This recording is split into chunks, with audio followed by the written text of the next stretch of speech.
উভয় পক্ষের সাথে ওটার সাথে কথা বলছি, সবার সাথে কথা বলা, রিলেটেড যারা তাদের সাথে কথা বলছি বানতে।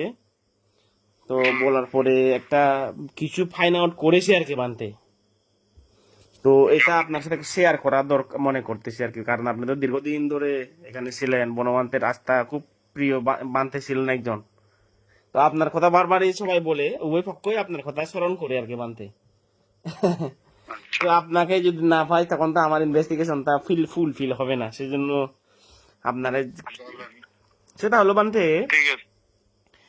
এই যে দুইটা তো বাঘ অলরেডি করেছে, একটা করোনা বংশ বানতে, ইন্দ্রগুপ্ত বানতে, তারা তো একটা অলরেডি একটা উপসম্পদা দিয়ে দিছে এক দলকে। তো এখন আপনি আপনি তো এদেরকে মূলত পালিয়ে শিখাইছেন, আপনার ওপিনিয়নটা কি বানতে,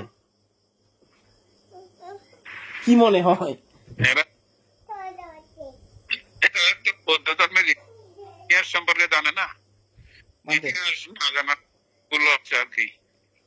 আচ্ছা আচ্ছা বানতে, এরা যে সীমা একটা হলো, সীমা ছাড়াও বিক্ষোভ হওয়া যায় বানতে। এই সীমাকে নিয়ে তর্ক বিতর্কের কোনো দরকারই নেই বানতে। কিন্তু তাদের সীমা অশুদ্ধ হলে বিক্ষোভ আর থাকবে না।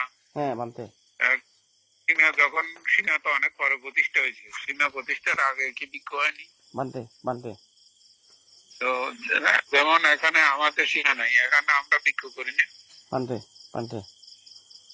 এখানে কোনো সীমা নাই। তো এরা মোটামুটি ওই একটা বইয়ে যা পাইছে বইয়ের কথা চিন্তা করে, কিন্তু ইতিহাসের কথা চিন্তা করে না।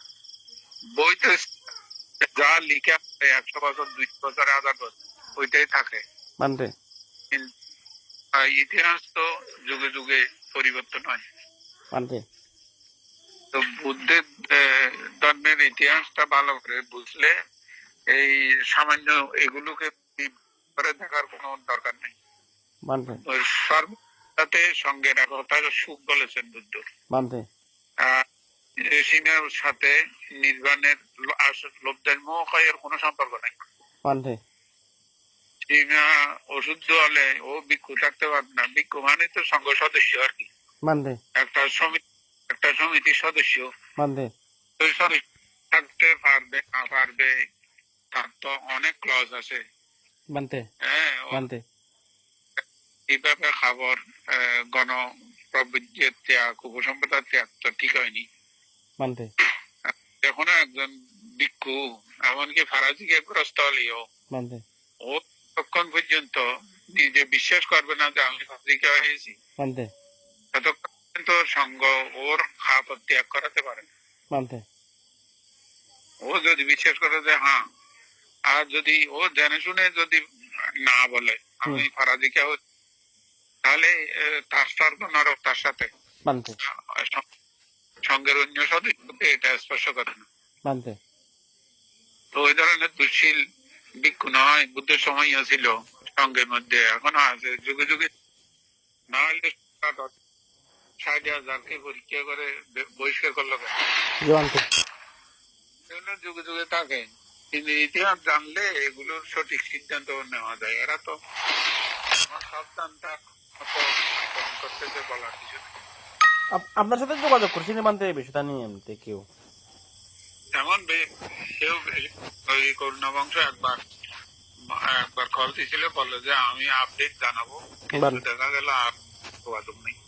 তারপর দেখতে যে দূরে জোরে নিয়ে নাকি ত্যাগ করাচ্ছে এগুলো কাণ্ড আর কি। এগুলো নিষ্প্রয়োজন। করার মতো গুরুত্বপূর্ণ কত কিছু আছে, এগুলো বড় সাবজেক্ট তারা নিয়ে বলার কি আছে। এটা মনে করে যে আমরা যা জানি সবার সেরা জানি, নমনীয়তা থাকতে নাই তো। এখন এটা সমাধান কি হতে পারে বানতে? এটার সমাধান মহাবর্গ মতে তারা আবার যদি উভয় পক্ষ একতাবদ্ধ হতে চায় তাহলে তারা ফাঁকিমুক্ত আবৃত্তি করে উপসদ করতে হবে মিলে। প্রত্যেকে যার যার কর্ম অনুযায়ী চলবে। আচ্ছা বানতে। তো এখন ওই যে আরেকটা বিষয় বানতে, ওই যে রাজবন প্রজ্ঞালঙ্কার বানতে তারা বড় অংশ তো আর কি, তারা একটা বিবৃতি দিছে যে যারা এই নতুন করে উপসম্পাদনা গ্রহণ করেছে তারা আবার যদি রাজবন বিহারের সীমা এসে উপসম্পাদনা গ্রহণ করে, তখন তাদের মধ্যে যে দ্বন্দ্ব বিরোধ সেটা নিরসন হবে তারা বলছে আর কি। এই বিষয়টা আসলে কোনো সমস্যা হতে পারে কিনা, বা এই বিষয়টা তাদের যে আহ্বানটা, এটা কোনো মানে কি আপনার কি মনে হয়?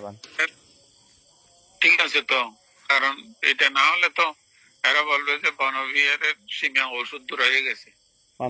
এটা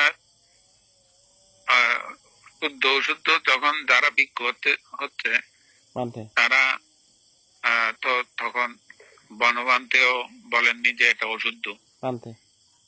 যদি বলে যে বনবান থেকে জানানো হয় তাহলে না জানাইয়ে এই বছরের পর বছর এত বিক্ষোভকে উপসম্পাদক দিলে কেন? যদি তারা বলে যে আমরা তখন বিনয় জানতাম না, তো বিনয় না জান ভবিষ্যতে তোমরা ইয়ে করে চলবে, বিনয় জানে শুনে চলবে। না জানা মধ্যে যা হয়ে গেছে না জানাতে এটা অনিচ্ছাকৃত দোষ, এটা মানে সংশোধন যোগ্য। এই জন্য সব পার্টি একটা ইয়ে আছে, দাল্লি কর্ম বলে একটা দাল্লি কর্ম আছে, সন্দেহ উৎপন্ন নিরসনের জন্য আবার ফাতিমুক্ষ আবৃত্তি মানে ভিক্ষু কর্মবাসা আবার শুনতে হয়, এটা দাল্লি কর্ম।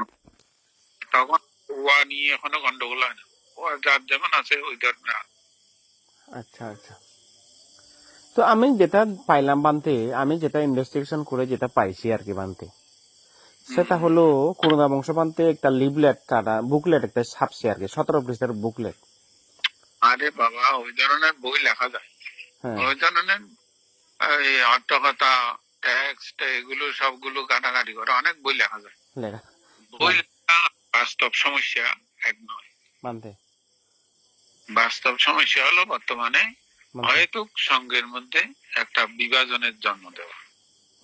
এটা যারা বনবান্তের শাসনের প্রতি অশ্রদ্ধাশীল তারা তুল্য হয়েছে, তারা আনন্দিত, যারা শ্রদ্ধাশীল তারা মর্মাহত। অশ্রদ্ধাবানের শ্রদ্ধা আর অশ্রদ্ধা আরো বৃদ্ধি কারণ হয়েছে, শ্রদ্ধাবানের শ্রদ্ধা করিয়ে নিয়ে হয়েছে।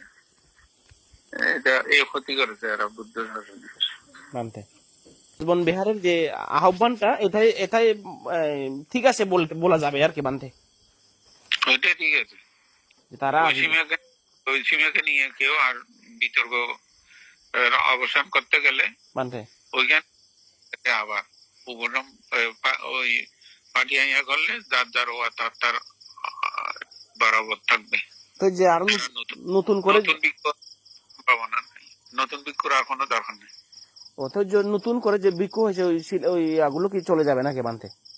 না যাবে না, কেন যাবে? ওই যে তারা নতুন করে 167 জন যে বানতে হলো, এরা কি এরা নতুন করে সমন হতে হবে কিনা, মানে 1 ওয়া 2 ওয়া ধরবে কিনা, নাকি ওগুলো ঠিক থাকবে? ওগুলো যদি এরা মনে করে যে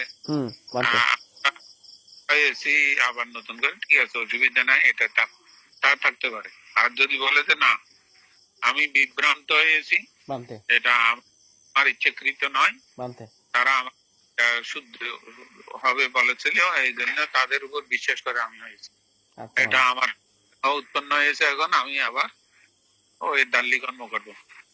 এটাকে পার্টি মুখ্য দাল্লি কর্ম বানতে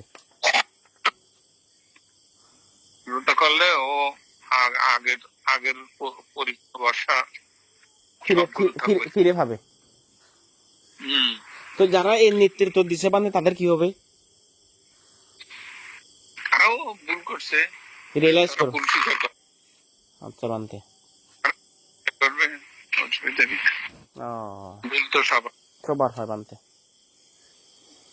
ভুলের ঊর্ধ্বে খেয়ে আছে।